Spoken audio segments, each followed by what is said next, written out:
Monday, the 5th of June 2023, and welcome to the Roscoe Palm Show. I am here today with Stephen Langtry, who is the director of the board of the Camissa Museum. If you don't know what Camissa means, basically today we're talking about colored identity, the history of colored people as a political and cultural cohort. And even some of the terms that we have about this issue are not really well defined. So, Stephen, I would really like to thank you for joining us in this discussion today. So, just as a starting point, you know, there's so many terms: colored, so-called colored, Camissa, and we get stuck in trying to define what this actually means. So if you can assist us by helping us through these terms. Yeah. Listen, I mean, I think the first thing I have to say is that Camissa African is not an attempt to impose a new label, because I think the history of this country is been about labels, and apartheid is sort of perfected that in a sense, and somehow, to some extent, we're still laboring under that curse, living under that curse of the different labels which apartheid imposed on us. So the term colored, though, to go back to that expression, is a contentious one. It's always been, when I grew up and became politically active in the 80s and 90s, colored was frowned upon, and so we use so-called colored. I know these days we find people who are proudly colored and colored nationalists. But the term has come with a lot of baggage. And, you know, Marika de Klerk famously said colored is the leftovers. You know, when God labeled everyone else, this was this big bunch of people that couldn't be labeled, and he made it colored, you know. And even the acts in 1950, when the Nationalist Party came into power in 48 and they enacted the Population Registration Act, colored was defined as something that's not white and something that's not black. So it's always labored under this sort of baggage of this leftover group, this sort of surplus group, which you can't really define. So the Camissa project, if I can call it that, was really an attempt to look at things a bit more positively, because in some ways we all are mixed, you know, all South Africans, you know, whether white, black, no matter what you label it as, are mixed, and the colored sort of people, if you like, come from a very diverse background, several roots. We've sort of identified 7 sort of what we call tributaries of this of the identity, and not everyone has all of them in it, but so it's a group of people who've sort of descended of formerly enslaved people from the East and other parts of Africa, indigenous African people, the Khoi, the San, and others, Europeans who came here and mixed with the local people, exiles who came, you know, like Sheikh Yusuf from Indonesia, indentured laborers, a whole group of people who came together and mixed, which has sort of led to this identity of colored people, this group of colored people. And as I said, not everyone has all of it in it, but we've got sort of various degrees of it. But so when you speak about Camissa African, it's an attempt to say that this notion of the colored identity, which was largely imposed on us by apartheid legislation, doesn't have to be the only label by which we're known. But secondly, Camissa African is also an attempt to reclaim our African identity, because with all of that mixtures, the largest part of most colored people's heritage is an African one. Whether it's Khoi or San or enslaved people from other parts of Africa, because a lot of people don't know that the first enslaved people who came to the Cape were not from the East. They were people who came from West Africa and from what is now Mozambique, were brought here by the Dutch in the early 1600s. So that was also part of our heritage, which we tend to forget. So I think it's largely that. It's partly an attempt to say, firstly, we are not just that identity imposed upon us by apartheid. And secondly, we're also Africans. And so Camissa African is really an attempt to speak to those concepts. Yeah. There is kind of almost a rejection of the Africanness of, I would like to say so-called colored people, because as you said, that term was imposed upon a cohort of people that included, as you said, people from many tributaries, or as the Camissa Museum says, 7 tributaries. Why do you think there is this rejection of the African part of what constitutes colored personhood? Sure. Let me firstly just go back to say that I don't want to be sort of, because these conversations are nuanced, right? So it's difficult to get your point across without offending someone in the process. So when I say imposed, yeah, true, it was imposed on us by legislation. But of course, there are people who've embraced the term and the label colored. And I think it's important to recognize that people are free to identify how they wish to identify. And so, as I've said, even, and in fact, it's late 1800s, early 1800s, there were, communities who called themselves colored, and it was a term by which they were known, and sort of apartheid sort of co-opted that. But anyway, that's another conversation. I think the rejection of the African identity is a strange concept for me, because it's there's white people who've come here who can only trace their first ancestors to Africa about 300 years ago, who call themselves Afrikaner. They're not ashamed to be Afrikaner, which is African. It's just Afrikaans or African. And yet there are many colored people who shy away from the idea that they're African. You will find them rather mentioning the European ancestors. My grandfather was Dutch, or my grandmother was Irish, or something like that, but very seldom go into the African ancestry, which is, I think, it's a pity. But I do think it's a sign of the success of apartheid, because they were part of the process of the sort of, or rather the project of apartheid was to de-Africanize, or rather divide people. And one of the ways to divide people was to tell colored people they're not African, so as to get them away from this group of people who were considered black or African by the apartheid government. And in a sense to co-opt them and Indian people, which is why the tricameral parliament came about as a result, to sort of create a buffer between white people and black people. And I use that term very sort of, generally, because I think in some ways colored people can also claim that the black identity, which is of course happened during the black consciousness movement of Steve Biko and others, who said we are all, we're all black. If we're not white, we're all black. So I think this attempt to distance themselves from the African identity was really a sign of the success of the apartheid government, to de-Africanize colored people, to make them feel that they were not African, that they were somehow a little bit better than African. Just slightly worse than white, but slightly better than African, somewhere caught in the middle. So when you use this term, I forget the term that we use for this, the in-betweeners. The in-betweeners. I think that is really what the project was about, and it succeeded in many respects.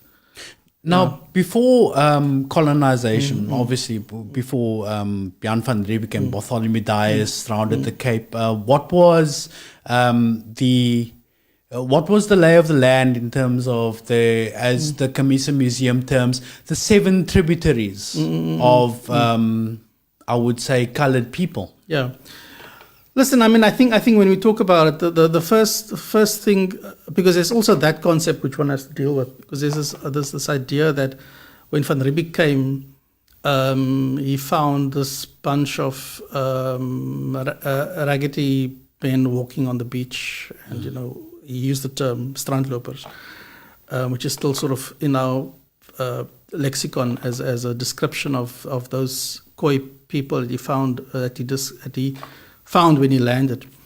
The truth is, of course, that many years before Van Riebeeck came, there was a large, or rather huge, trade between Europe and the East, which followed after the period of Bartholomew Dias and others who came around the Cape.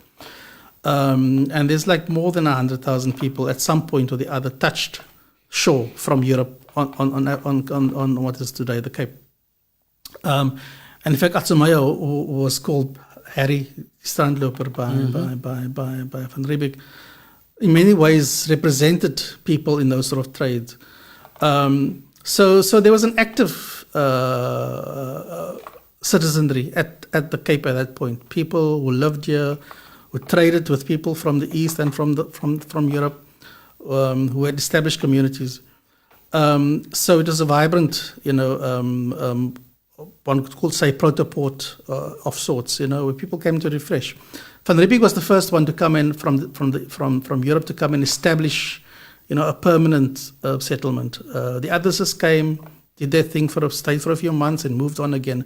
He decided to settle based on the instruction of the Dutch East India Company.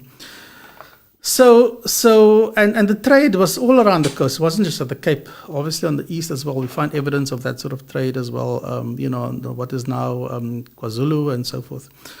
So this idea that the Cape, or what was now South Africa, was this empty land where nothing was happening until the Dutch came in 1652 is a myth, right? Which is one of the myths that's important for certain people to perpetuate. Of course, this myth is that they brought all the land on the three ships that they, So, but what actually happened in reality? Yeah.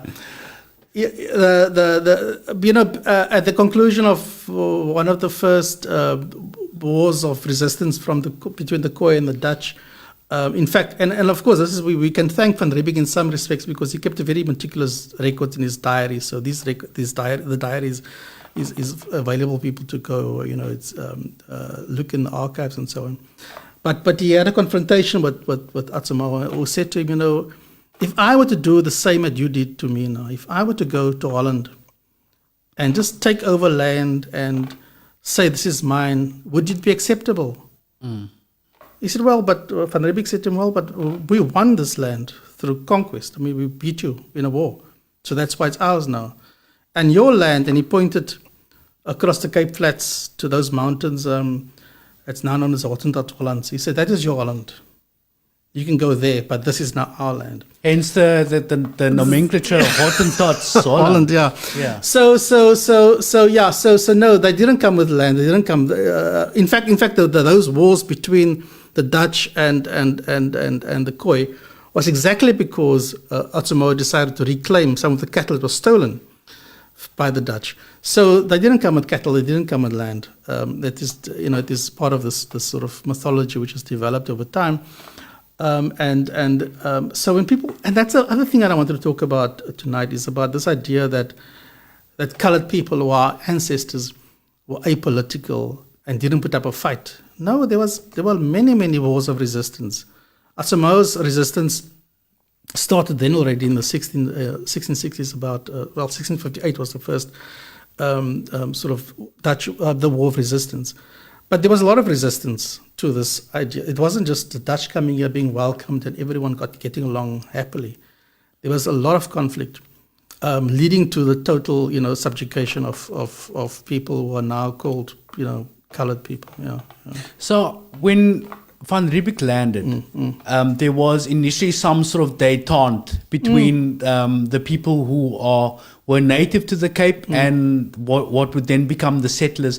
What was the political economy of the people in the Cape, and how did they interface with what would then become the colonizers of the Dutch? And sure. Yeah. I can't read people's minds, especially after 300 and so years, but I think the situation which they were confronted with was that these Europeans coming. They were not unknown people. A few years before Van Riebeeck arrived, Ocho Mayo had gone on a trip to England. Mm-hmm. He was fluent in 3 European languages, Dutch, English, and Portuguese. He was a trader. The idea of, let's say what it is, white people coming, it wasn't foreign to him. They'd come before and they'd left. And I'm sure he thought these people are just going to leave again. In this case of Van Riebeeck, he didn't leave. He set up a colony and began to take over land and began to take of the cattle and so forth. So the economy was, well, there was a trading economy, like many of the sort of port, settlements in the world. But there was also a lot of, obviously, there was a lot of efforts to sustain themselves through agriculture and through especially living of the fruits of the sea. So there was that as well. Yeah. People were not starving when they came in and Van Riebeeck saved them. I mean, because even when you look at that photo, that painting by Bell. The very famous one of Jan van Riebeeck standing with a Dutch flag and a very different brown native saying, thank you. I don't know if we can pull that up, Nankel. It's a very famous one. If you Google Jan van Riebeeck, it's one of the first images that comes up. In fact, Jan van Riebeeck, that representation of him wasn't of course, his likeness. He was almost deified. In fact, Ocho Mayo often when he was hosted on the ships of visiting, sailors would dress up in European clothes because he was accustomed to that sort of thing. He would play the host and be. So this idea of him coming there in just his sort of skins and so on and welcoming and being happy. Grateful for the arrival of Van Riebeeck that's truly myth making. Yeah. So I want to talk especially about Ocho Mayo or Ocho Mayo. Yes, that is the one of the Jan van Riebeeck. Yes, that one, of course. It's the 1, 2, 3, 4th one from that one. So that one even. Actually, the full one. Yes. Well, firstly, Jan van Riebeeck did not look like that, and that was not. That doesn't represent the reality of. I want to talk about Ocho Mayo and Ocho Mayo because really people. This history has been almost disappeared in a way, but he was a remarkable person in the sense that he was a merchant, a prince, a rebel, a leader, a political figure. What was his role in the contact with Van Riebeeck and colonizers? I mean, everything you've said about him is true now. But as I said, he was also a person who was fluent in different languages. He had somehow managed to learn the different languages of people who had come to the Cape at different points. So effectively, he was also an interpreter, and sort of was someone who was in between his people and the Dutch, and sort of tried to, I guess, in some ways, build bridges between the different groups. And I think he did so. As I say, I'm not a mind reader, but I think he did so. From a good place, thinking out of goodwill, not realizing that looking far into the future, what the consequences of all of this would be. And it was sort of in 1658, yes, when the tide turned, when he realized that this was not a relationship which it was a bit one-sided, where land was being taken from them, when, as I said, cattle was being taken from them, and where he started launching the sort of first acts of resistance against the Dutch. So he's famously known as the first political prisoner on Robben Island. So after the end of the first war of resistance, he was imprisoned on Robben Island. And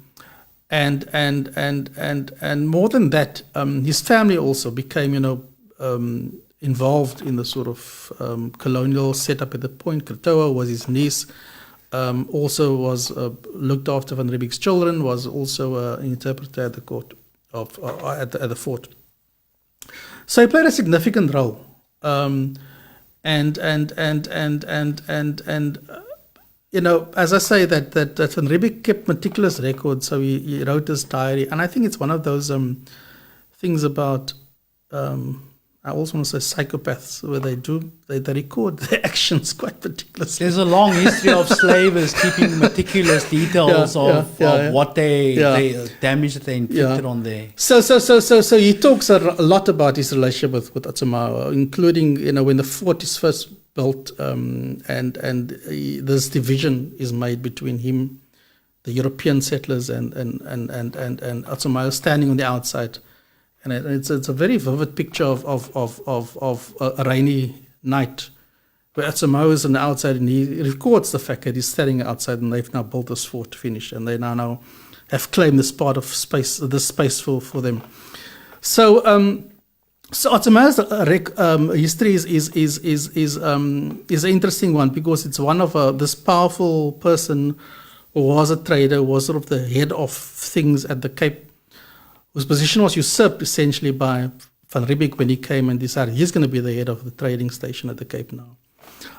Sort of pushed to the outside, to the periphery. And of course then the start of the wars, and that which of course they defeated him because they didn't have the weapons which the Dutch came with. So it's a tragic story, but it's an interesting story, and I think it's something that I often think about when I think about our current situation, because often people hitch their wagons onto groups or individuals where they think will sort of produce some sort of better thing, a better future, and then it doesn't quite happen like that, and then they reject it, and they stand on the outside. I do worry about that, especially in this sort of recent time that we're living in, about whether those sort of things won't recur. And there's other characters like that in our history that we can think about, who are used at particular points and then rejected. And then become outcasts. So the Dutch project was initially mercantilism. We can't understate the world-spanning influence of the Dutch East India Company. They were the Apple of their time. They were the Microsoft of their time. How did the mercantilism aspect, or rather the capitalist aspect, naturally evolve into slavery and conquest in the Western Cape, what we now know as the Western Cape? Yeah. No, sure. I mean, the VOC, or the Dutch East India Company, was described as, I think, at some point as the world's first multinational company. I mean, and when you look at it, a lot of the people who came here enslaved came from other Dutch colonies, and the span was enormous, from South America, to right in the east, Vietnam, Indonesia, other parts of Africa in the west, and so on. So it really spanned the globe in many respects. And there was no way. I mean, obviously the start of slavery at the Cape was intrinsically linked to their arrival, because at some point Van Riebeeck sent the message back home that we can't do all of this on our own. And I guess some of the work was thought to be beneath the colonizers, and there was a rule that said you can't enslave the local people, so you had to bring in slaves from other parts of the Dutch colonial reach, which is how you had people coming here from West Africa, from Angola, from what is now Mozambique, and from the Southeast Asia, which in many ways sort of led to the development of the port and the sort of trade at the Cape. And so without without slavery, the project wouldn't have succeeded. It needed people here to build this sort of colony.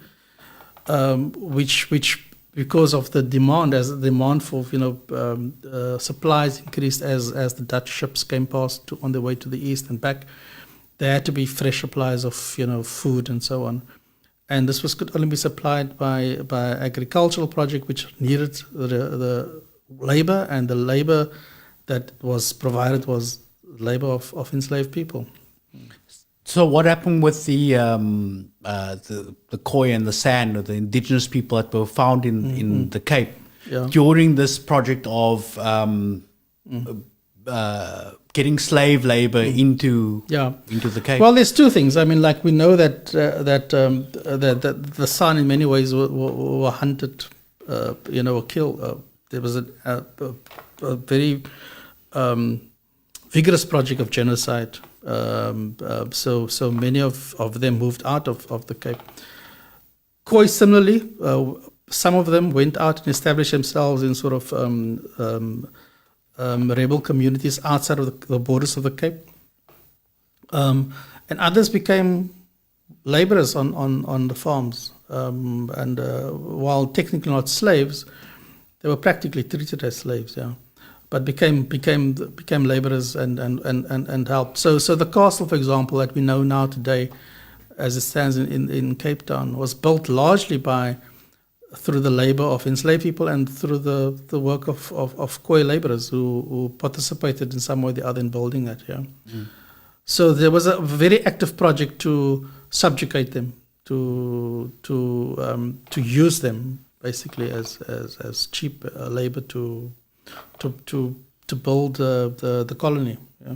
One of the markers that is sustained in the Western Cape is the legacies is the surnames. So when the slave ships came, that's why we have people whose surnames are January, February, March, April, May, June, July. Yeah. That's the stripping away of the identity of the enslaved person. Yeah. So I think that is really one of the as you say, the markers of what we've become, because not only were they taken out of from where they came, I mean, like uprooted from where they came, but also their identities were taken away from them. So so it's common to find names like the months of the year based on when they arrived or were bought, or names given to them, given to us, I should say. Based on either biblical names or Greek mythology, or from where they came. So Goliath. Yeah. a lot of Goliaths. Yeah. Sorry to interject. I've heard also that Jansen and the son would be Jansen. So the slave owner's name would be Jan, or surname would be Jan, and then they would be Jansen or Jensen. Yeah. Sure. And Jacobs. Yeah, Jacob. Am I right? So is that's true? Yeah, that's true. Okay. Yeah. So all all those original names are taken away from them. The languages, of course, as we know as well. Some of the language, of course, survives in Afrikaans now. We find some of those words and vocabulary appearing in what became Afrikaans. But the original languages they spoke when they arrived here was taken away from them. Yeah. Because the Jan van Riebeeck, Simon van der Staal, these guys, they didn't bring Afrikaans. They didn't bring land with them. They didn't bring Afrikaans with them. So how did Afrikaans develop in the Western Cape, in Cape Town? Yeah. Afrikaans, when it first sort of emerged, was looked down upon by the middle and upper classes. They spoke Dutch, of course. They spoke Dutch. So this version of what they thought. Was a lesser language was frowned upon, it practically emerged as what we would call Kombuisstaal, as a language was spoken by the servants and the enslaved people, and almost like I guess a Creole language is the right term, which was a mixture of different languages. Dutch certainly played a role in it, but also many of the language of the vocabulary comes from East Asia, as we know, and even from other parts of Africa.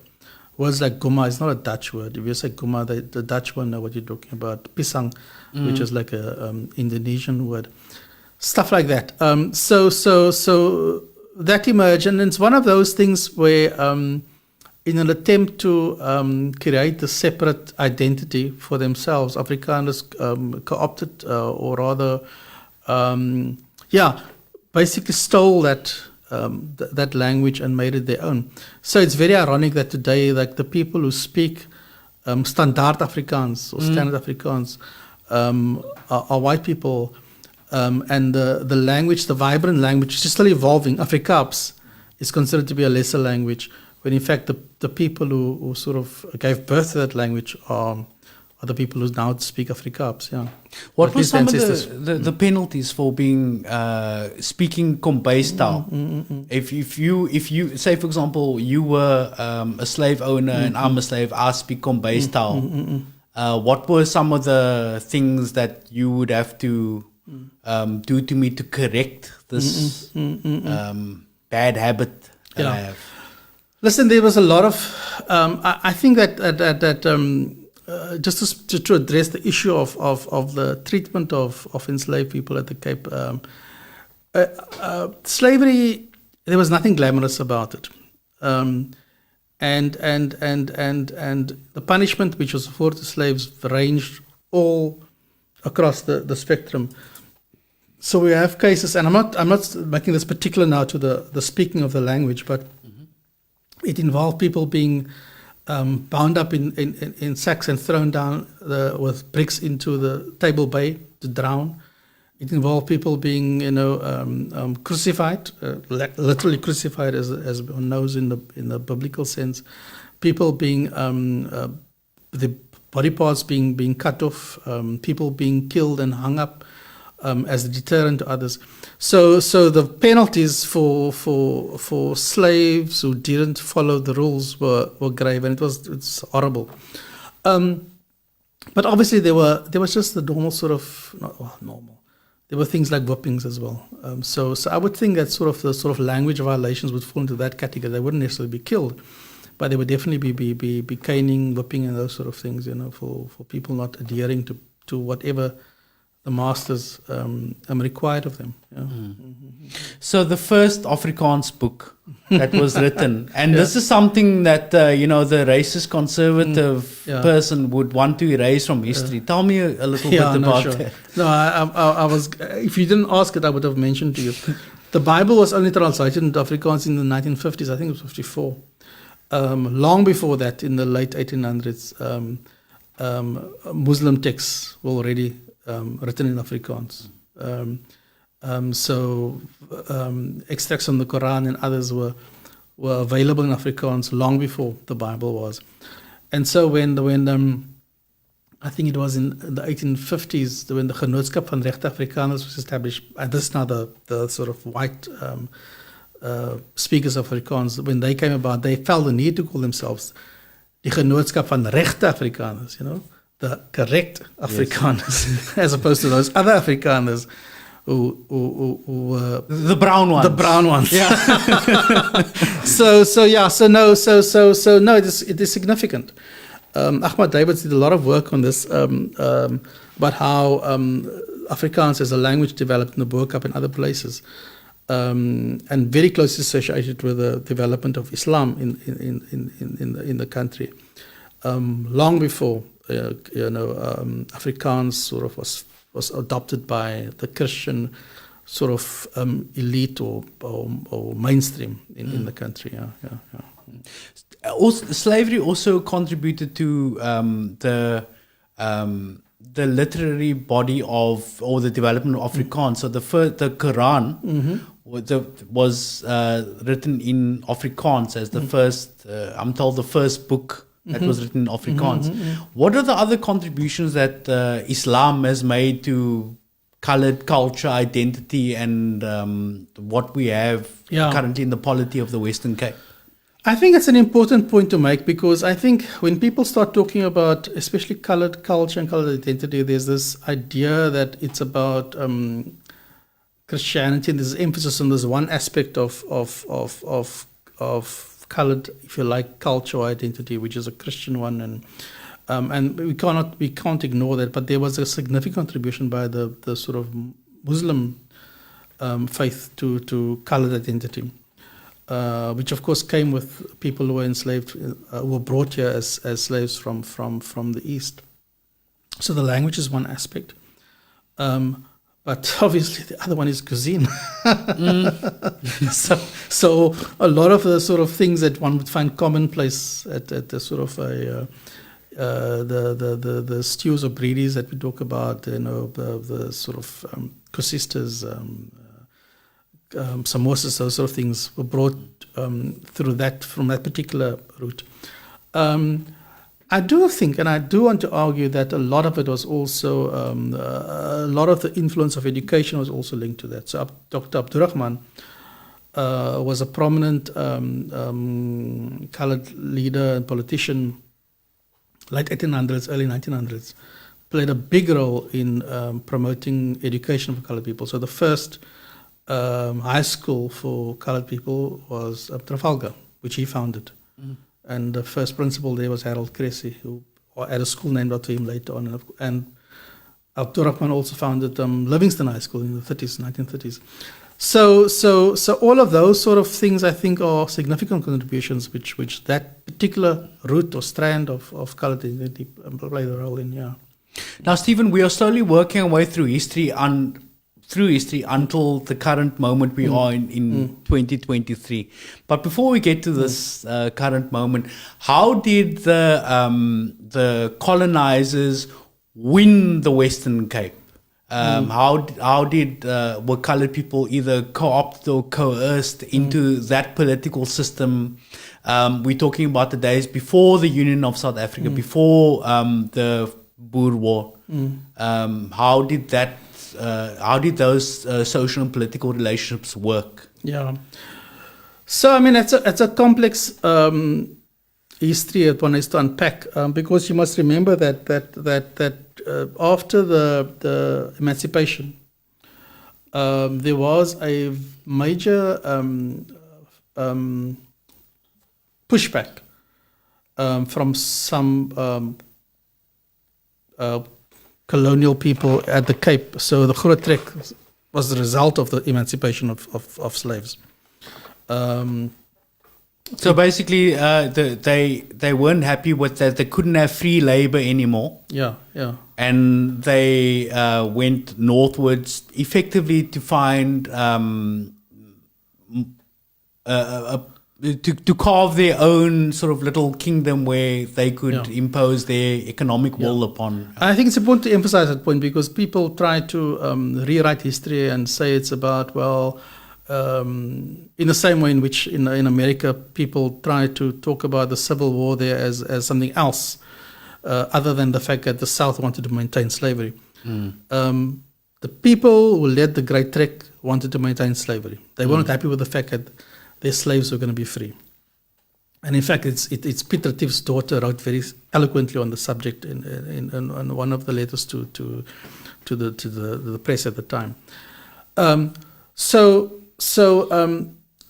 that was the main thing. So one of the things was they moved out to occupy other parts of what was to become South Africa and establish the Boer Republic as we know.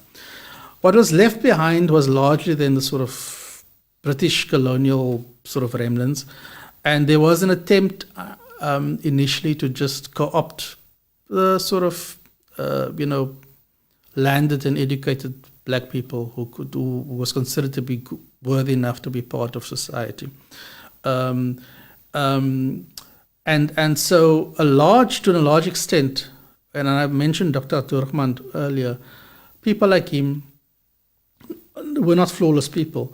Felt that this was a wicket they could bat on. They could say, at least give these people the vote, People like us. I'm a doctor, and people who are middle class who could were not sort of, at the sort of bottom of the social ladder. Co-option. Yeah. That project failed because even after petitioning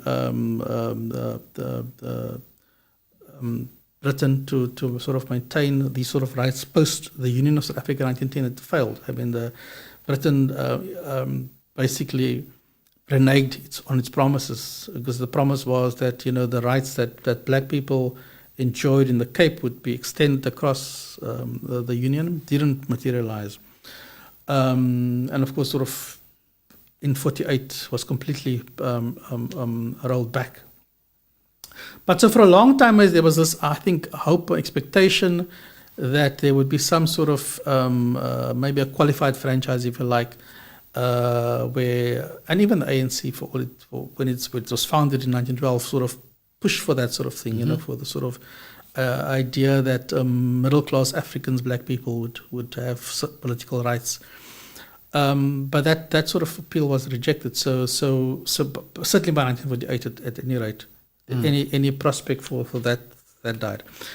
But I think what's resulted from that has been this idea that somehow the Western Cape or the Cape Province, call it what you want to, is this unique space where people sort of got along,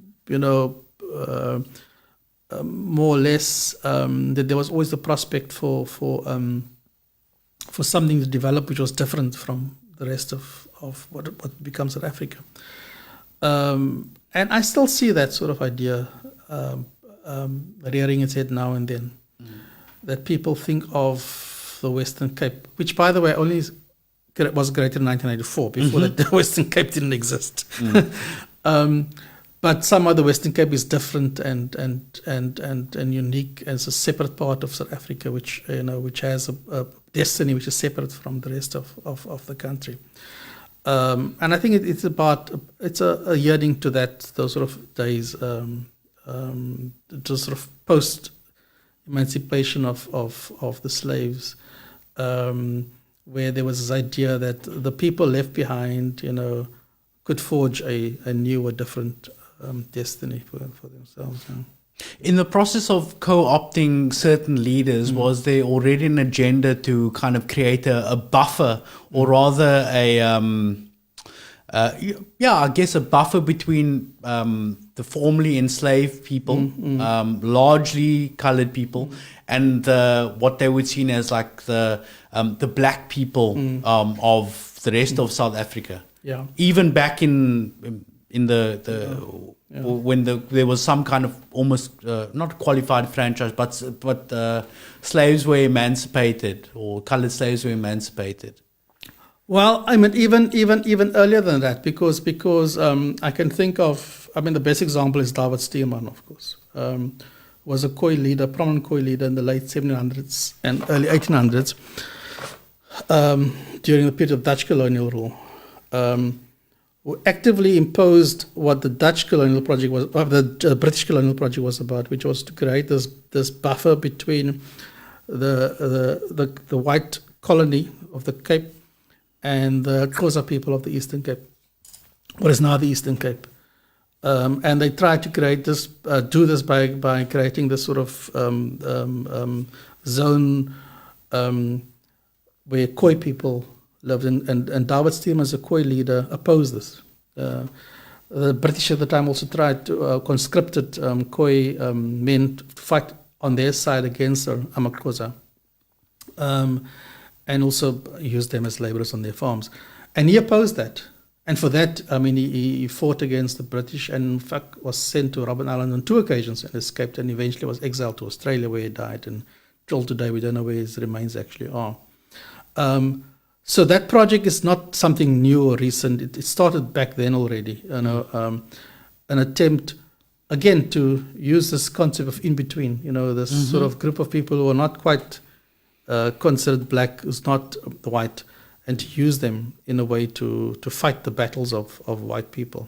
Literally to fight the battles. How did they create this? They created Khoi Commandos, And I always think about this, and I think about the Cape Corps in our more recent history, when we had colored people who fought on the side of the apartheid government. So let's talk about the Khoi Commandos and then work our way to the Cape Corps. What was how did they form the Khoi Commandos? How did they operate, and who were they put into conflict with, and for what reasons? Yeah, so the British created those Khoi Commandos, and they were essentially used to fight Xhosa people, because during the Xhosa wars, it wasn't only the British who fought them. They used these Khoi Commandos to fight for them as a sort of front lines, as sort of first point of contact. Cannon fodder, effectively. Yeah. yeah. For what reasons did they fight these? Well, this was obviously mainly for expansion purposes. For the land. Yeah, for land. Yeah. And what were the incentives to be in the part of the Khoi Commandos? Yeah, well, I guess to be treated slightly better than the people they were fighting To be against. treated slightly less shit than Yeah. And then the Cape Corps, was that a similar model in a way, in terms of you get a slightly better standing or slightly better privilege for having... First of all, what was the Cape Corps and what were the dynamics that informed that? Yeah. You know, I think one shouldn't try to, and I must be careful as well not to try and what's the word, to just simplify things. I think it's very complex things that come into this, because during the Second World War in particular, there was this call to fight the Nazis, you know, in Europe, and all the British colonies got people together to go and do that, which was considered to be a good thing at the time. So there's that element as well of and many black and colored people fought, you know. Of course, we can talk about what the rewards they got, which was different from the rewards that white soldiers got when they came back. But so the roots of that is essentially of units like the Cape Corps is in those sort of initial battles during the Second World War. But during apartheid, of course, the defense force, the South African Defense Force, took on a completely different complexion. It was a force which was used against its own people, and fought against the people who fought for the freedom of the country.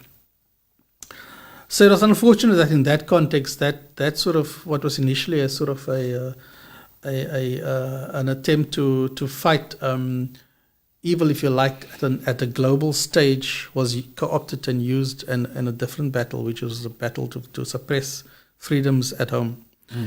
And so I would think that a lot of people who got involved in that unit were sort of tied into that sort of, you know, narrative. But obviously there were benefits that came to it as well, material benefits, you know, which would have come through being paid a government salary, you know, getting the benefits of a government employee, which I would think would have been an incentive for many of them to do that. But ultimately, a project which was not wasn't born of goodwill at all. Yeah. So how did the ANC was formed in 1912, largely an Africanist organization? How did colored people in the Western Cape politically organize sort of contemporaneously to the formation of the ANC? Yeah, that's a good question, because again, Abdurrahman, who I referred to earlier, had formed an organization called the African People's Organization about 2 years before the ANC was formed. Significantly, African People's Organization, not Colored People's Organization, in this logic, colored people involved. And he and others sought out collaboration with the ANC leaders and Indian leaders as well to form a sort of united front, if you like, against what was happening in the country at the time. Remember at that point, the big political project, was the creation of the Union of South Africa. Yes. And the Union of South Africa was a political project which was an attempt to exclude black people from the politics of what was going to become the country. It was a merger of two white groups, Afrikaner groups, were defeated in the Boer War, and the English, who were at that point the colonizers who had won the Boer War. And they wanted to form a political union which would exclude black people. And so the opposition of groups like the African People's Organization of Abdurrahman and the ANC at the time was an attempt to prevent that from happening and to find a space for the people of the country to be participants in the political affairs. So there was a lot of that. And I think that, unfortunately, I think a lot of that history has also been about people hitching their wagons onto different, who they perceived to at particular points would serve their interests better. Abdurrahman himself, as I said, was not a flawless person. At points was but too moderate and tried to appease, the Cape Liberals, even the ANC at the time, South African Native National Congress, what was known as the Point, wasn't a particularly radical group. They believed in petitioning and, leading delegations to meet with political leaders. Weren't really into the sort of ANC that became under, Luthuli Mandela. So there was a lot of that going on. There definitely was attempts to create unity amongst black people who were excluded from the political project at the time. Not always successfully, no, which is a pity. But why did that fail? Sure, that's difficult to say. I mean, you had a background of people who had a legitimate political grievance, who had effectively their land and their identity taken away from them. Was that disempowerment part of why a political project could not cohere? Simply because of the fact that the agency was taken away from them through decades and decades and decades of the subjugation. Basically, why couldn't colored people, under that duress, get it together and organize politically? Because they had the common experience of such disenfranchisement and dispossession that it would have been fertile ground for a political project around contemporaneous to the ANC, the formation of the ANC. I wonder if it wasn't because the project was hijacked by the middle classes, who felt that who didn't want radical change, who wanted to have access to what was available to them, with because the big rebellions that were suppressed by the colonialists at the time had major repercussions. You had the sort of, I think, the last slave rebellion of the early 1800s. The leaders of that rebellion were killed and heads impaled at various points of the Cape Colony to act as deterrents. And I think that the sort of middle class leadership that emerged at that time in the 1900s were not keen on that sort of confrontation. Brutalized into submission, effectively. Yeah. So the formation of the Union of South Africa and then later on the Republic of South Africa was basically driven by the discovery of resources in Johannesburg. How did colored people find their place in the polity in this new economic paradigm? Yeah, I mean, and this is again, we're now coming back to what's happening at the Western Cape at the moment, I think.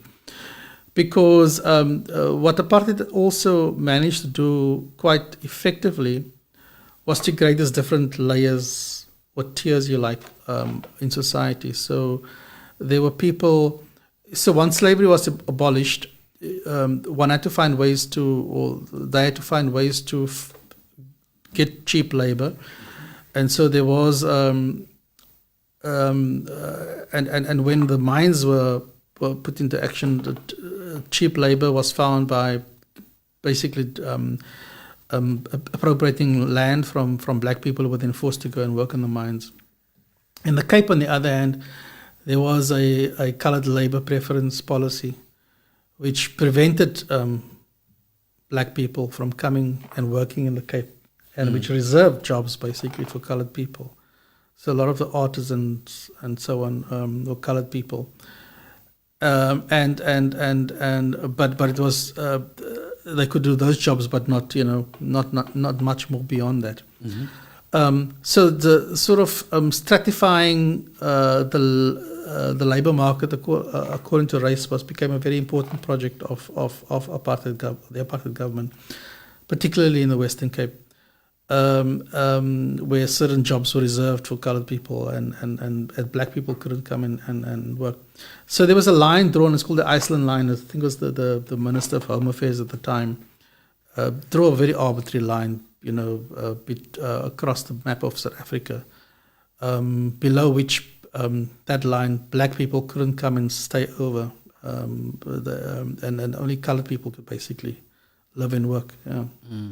How did this drive resentment between black Africans and colored people? Well, I would think it went both ways, because there was this resentment from black African people who felt they were denied those opportunities. Because obviously what also resulted is when men were allowed to come and work, they couldn't come with their families because they couldn't reside in this parts of the country. And I think the real consequence of that is being felt now when black people do move into the Western Cape to come and work, and colored people feel that opportunities are being taken away from them, because they perceive, and I speak in a very general way now, the move of black people from other parts of South Africa to the Western Cape as an invasion of sorts, and opportunities being lost to them, in very much in the same way in which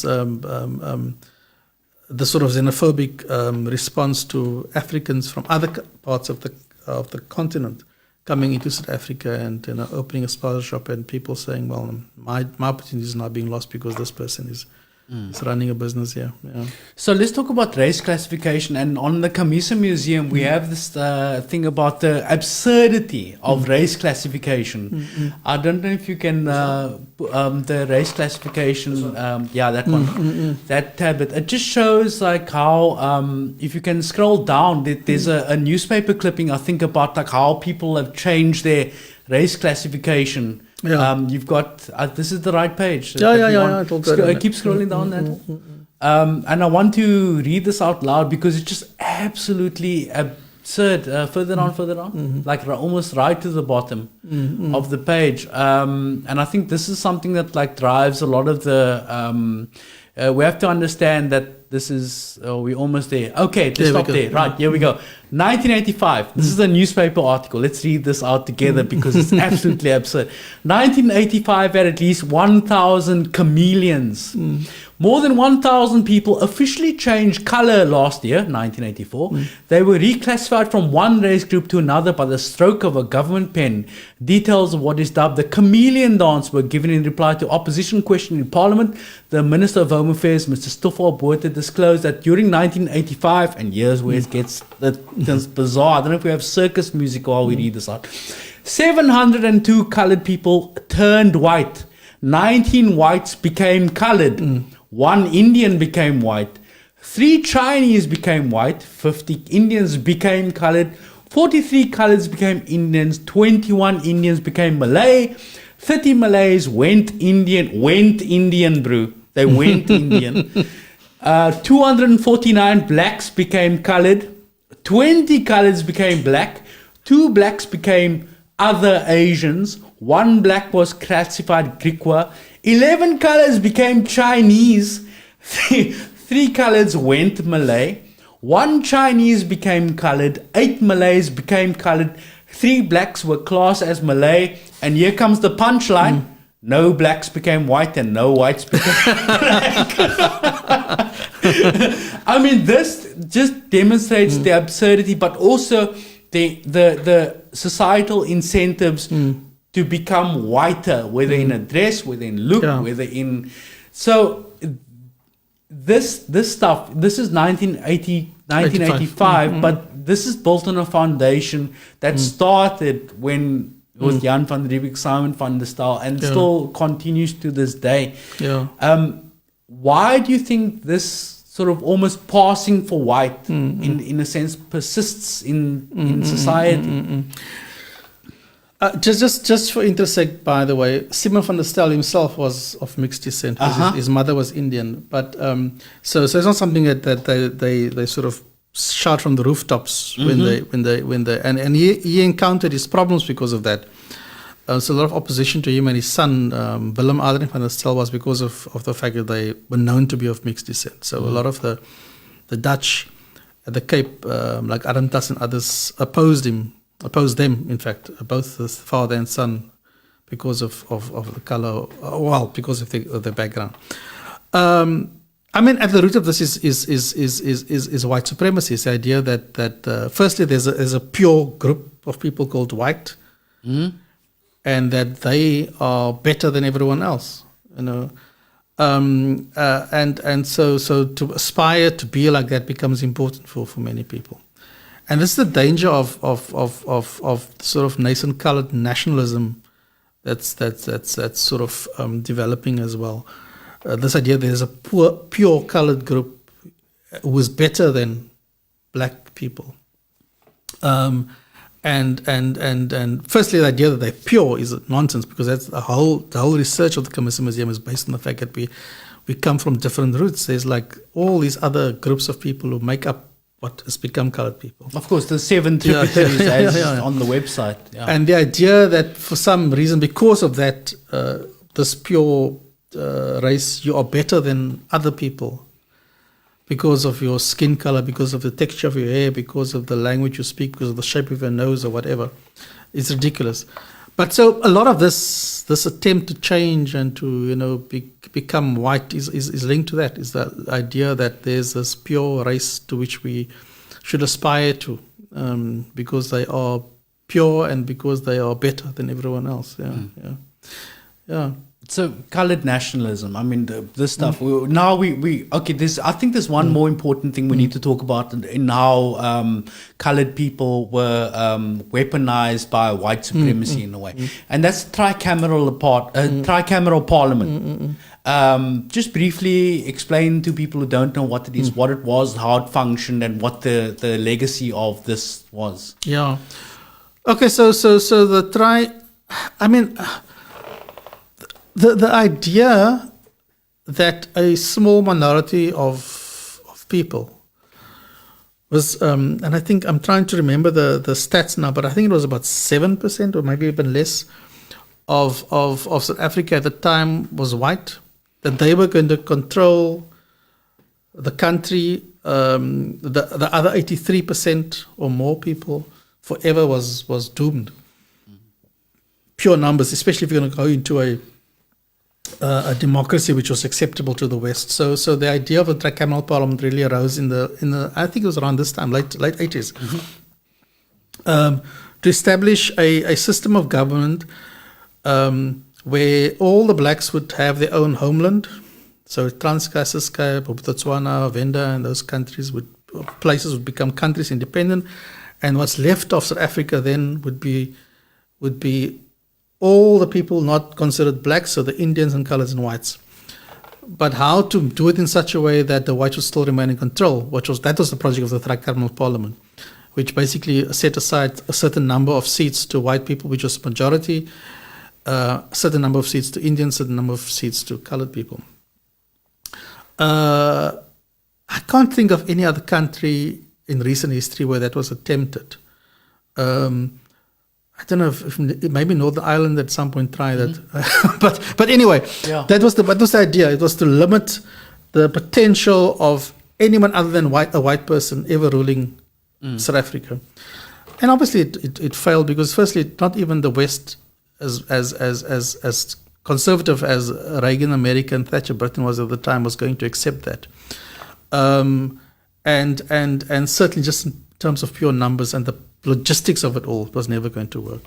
So that was the attempt. But in the process, I mean, very close to where we're sitting now, there was a parliamentary village built here where colored members of parliament were housed. So a lot of infrastructure was invested into this project, which ultimately failed because of the opposition of people. Well, firstly, non-participation. Because I remember in the 80s there were lots of "don't vote" graffitis, so people didn't necessarily buy into that system. Many people didn't vote, low percentage polls, and then, as I said, also just strong opposition to it. So it failed. But we still have the legacy of of slavery and how and then later on the tricameral parliament that echoes into today's state in the Western Cape of this coloured nationalism, which actually borders on fascism. Why is, on the one hand, it's coloured solidarity and awareness is a good thing to understand where our history comes from, but how is coloured nationalism almost a dysmorphic lens through which to view our history and project political aspirations of a political cohort that has legitimate grievances oftentimes? Oh, sure. So I think the first mistake. Well, when you say it borders on fascism, you're quite correct, because I think, as I said earlier, it's just a notion that there's this pure group of people called coloured. There's just the idea of pure coloured is ridiculous, because we know we mixed. What is that? When we're talking about like pure coloured in terms of this misrepresentation, what do we mean? Or what is the subtext of that? It's the subtext of that is that we're not African. And I think that's the first mistake we make when we talk about when coloured nationalism arises, is this idea that we are not African. When in fact about 68% of our DNA heritage is African, either through Khoi or San, who are African people, in case we forget, or enslaved people from other parts of Africa. As I said, the first enslaved people of the Dutch brought here were from West Africa. They were not from the East. Yes, a large number of people also from the East, but ultimately we are African. So the minute we start disclaiming that because we want to be different from Xhosa or Zulu people, then we deny a lot of our heritage. More importantly, we deny ourselves our claims on this land, because if you're not African, then what claim do you have on this land in which you're living? So I think that the major I think all nationalisms are bad, but I think the major blind spot of coloured nationalism is that the fact that it wants to distance itself from its coloured people from their African roots. And I think part of our process of healing and coming to terms with the people that we are and claiming our place in South African politics is embracing our Africanness. And so, yes, many of us do not speak an African language other than Afrikaans, and the extent to which Afrikaans is an African language. But that's because we've been stripped of those languages that we spoke, that our ancestors spoke, and the beliefs and cultures of our ancestors. So part of it, I think, is important that we begin to reclaim those aspects of our heritage as well. So coloured nationalism for me falls flat because of that, because it begins to deny, the African roots of coloured people. Because even now I'm going to be blunt, within the ANC in the Western Cape, and I know a lot of my comrades are watching. There's there needs to be political accommodation, or rather, there is I need to be careful with my words here. There's a accommodation made for black people and accommodation made for coloured people to almost as separate cohorts, rather than an accommodation and a recognition that black and coloured people are being pauperized at the same rate, in fact, under the system that we're living in, partly as a result of rapacious capitalism and partly as a result of the failure of the ANC at the national level. Sure.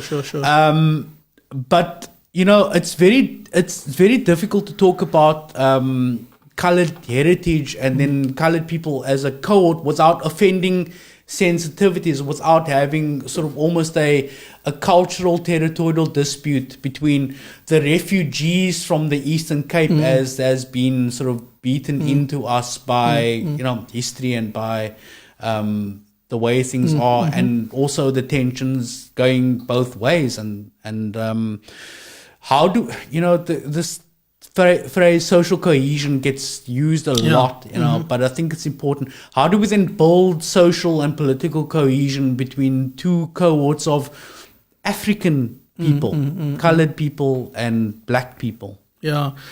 It's difficult because of the long history of separation, obviously. but part of it, I do think, lies in exploring our joint roots. In many respects, for example, going back to someone like David Stearman, who in fact fought on the side of Xhosa people during those wars against the British colonialists. The clicks, for example, in Xhosa comes from the Khoi language, it's extinct in some ways. So there was that sort of mixture. So I think it is about beginning to identify, I almost want to say a common enemy, but also identifying common goals. And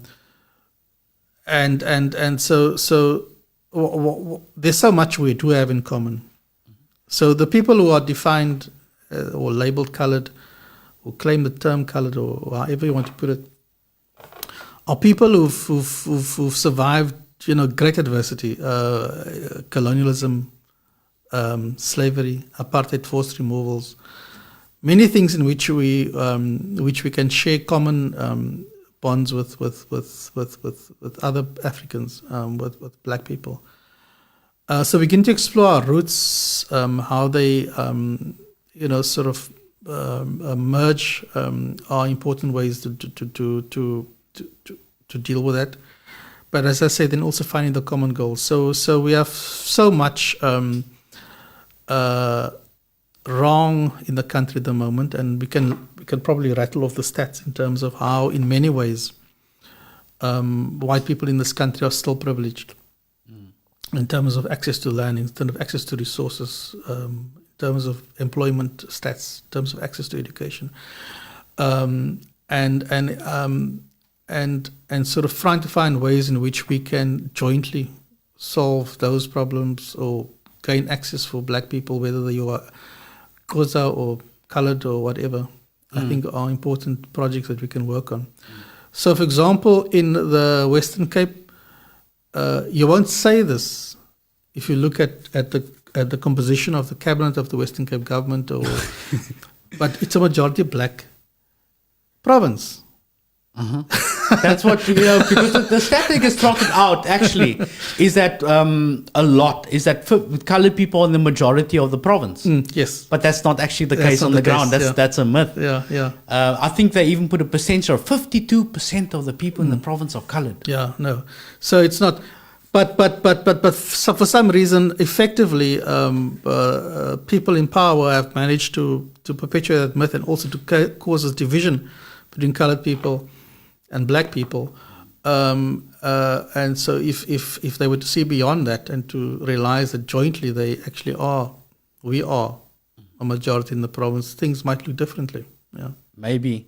But then there's also this process of co-option, basically, Yes. And I don't want to get into the person who solves the riddle about why colored people vote a particular way they do will have the keys to the kingdom. And I don't have the keys to that particular kingdom. Yeah. So we've talked about how colored people have sort of almost perceived themselves or misperceived themselves.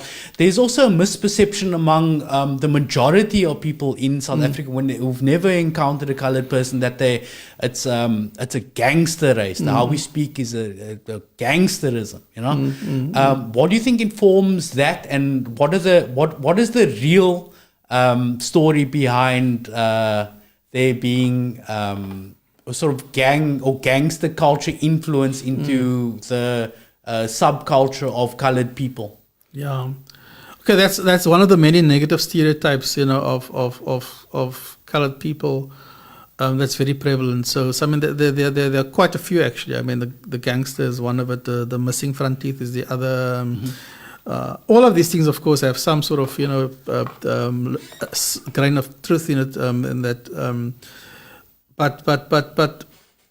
but yeah, a lot of it, I would think, arises out of an attempt by people in power to almost put people in particular boxes, So before we went on live, you spoke about this proverb, as dronk soos 'n kleringonderwyser. But yeah, so these ideas have been planted in people's minds. Firstly, I think to keep colored people in their place, to say this, you know better than this. You can't ever aspire to be better than that. And secondly, to also enforce the views of other people. So I found this, and as someone who's lived in different parts of the country, myself also, whether from white people or from black people, this idea that as a colored person, I am supposed to be, a particular, act in a particular way. People who I would think know better saying, but you don't talk like a colored person. But I think it's all part of those mechanisms to try and put people in straitjackets, to sort of label them and to put them in a way in which they can be related to, and to also remind them that they can't, aspire to be anything better than what sort of history has destined them to be. Which in the case of colored people has often been the sort of, if not slaves and laborers, people who can't really aspire to be more than that. Stephen, the Camissa Museum does very important work, in my opinion. Can you tell me about some of the projects that you have been involved in, and what the vision is of the Camissa Museum going forward? Okay, our current project, which is very, very exciting, is a project which we're doing with some youths from all over the Western Cape, from as far as Atlantis, Delft, Guguletu, and Pondeville, and other places. Bring them together for the next few Saturdays for an intensive, 3-hour workshop where they're exploring their roots and making works of art. And they're doing in collaboration with a group of Dutch youth in Amsterdam. There will be some sort of interaction between them. But the key thing for us has just been, there's been, as just this conversation we were having now about myths and about stereotypes. There's such a lot of that going around that it's important for us to begin to counter it. And a lot of adults, older people, don't know some of our history. So we want to do that. But we also thought it's important we begin to get the youth, the young people, 12 to 16-year-olds, begin to explore their history. So they've been learning about Ocho Mayo and David Stierman and other people, Kratoa and so on. But they're also in the process of exploring their own heritage and, where they come from, their ancestry. So it's a very exciting project. It's a learning experience for them. It's a learning experience for us because it's one of the first attempts to sort of engage with them more directly, with young people. Then, of course, we put the exhibition up in the museum, which tells a lot of the story, which you can also find on the website. But I think it's great to be in the space to learn more about it. And in future, we want to expand the sort of education programs with more, have talks like this. Maybe next time we can screen it from the museum. But yeah, having more conversations about this, getting people to explore a bit more deeply some of the issues we spoke about today. I think it's very important because before the agency comes the knowledge, the knowledge to the agency to power, and wielding the power responsibly and not falling into the traps of fascist nationalism. Sure. Yeah. Do you think that some of these grievances are legitimate in the sense, colored nationalists, in the sense that they that people are being pauperized in the Western Cape, that people are getting poorer and poorer and poorer, and it seems to be like a particular cohort of people, or is just a loss of relative privilege, or is that a misconception or a myth? Sure, it's a I think it's a bit of both, because in the same way in which people now I have to be careful how I put this. We've been had to walk on a lot of eggshells in this conversation, more than people realize. But in the same way in which people go on about farm killings, Yes, exactly. Of course, there's people being killed on farms. But it's in the context of a country where a lot of things are going wrong. So I do think the same applies when colored people feel and I've heard this from people who say, yeah, but I've gone to the Pick and Pay, and it used to be only colored women behind the tills. Now you only see African women behind the tills. I think we need to interrogate the stats very, very carefully on this. But I do think there's obviously major issues that we're facing as a country. And so we can't just deal with the one in isolation of the other. So there's the real economic hardship that people are experiencing across the board, with the exception of the few who's at the top, who seem to be doing very well. And then there's the issues about how we don't blame people at the same or worse levels than us for the evils that have been perpetrated by people at the top, So how do we begin to address these things jointly? And as I said earlier, that's probably where the beginnings of the conversation around social cohesion must start, about how do we address the issues jointly as opposed to pointing fingers at people who are not in a much better position than ourselves. Stephen, look, we're going to have many more discussions about this issue. We only scratched the surface of this. And I think, if we were going to talk about everything, we'd need maybe 4 or 5 hours. Yeah. And I'm willing to commit to that, actually, to have that 4 or 5 hour discussion, assuming that super producer Nandal Hopley also has those 4 or 5 hours to commit to that discussion. Okay, good. So that's a verbal contract, I think. Yeah. Is it one sitting or divided it? We can divide it, Yeah. No, and I think Five plus and Red Bull, and getting some other people in, because I'm one voice. There's so many other voices who have contributed to this conversation that one could bring into this studio like this and unpack the different aspects of the things we've touched on today. Yeah. Definitely. Well, we just scratched the surface. We're going to do a deeper dive later on. Stephen, thank you so much. Sure. The links to the Camissa Museum are going to be in the description. If you like some of the content that you've seen today, like and subscribe to amplify our voice. Remember, we've also got Joe Zone. We've got the Fagan Miller podcast. We've got It's Now You Know podcast with Cowboys. Content Cowboys. Now You Know podcast is school kids do their thing every Saturday morning. So check that out instead of watching children's TV. These guys are turning into broadcasters. We've got the Uncle Stan show on this network.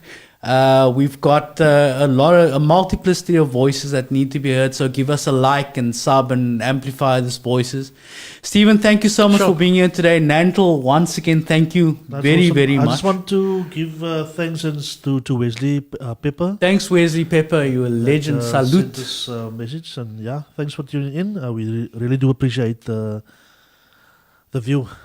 Thank you. Cool, man. Thank you. Next week, we've got Brett Herron in the studio. He's going to talk a little bit about the Good Party.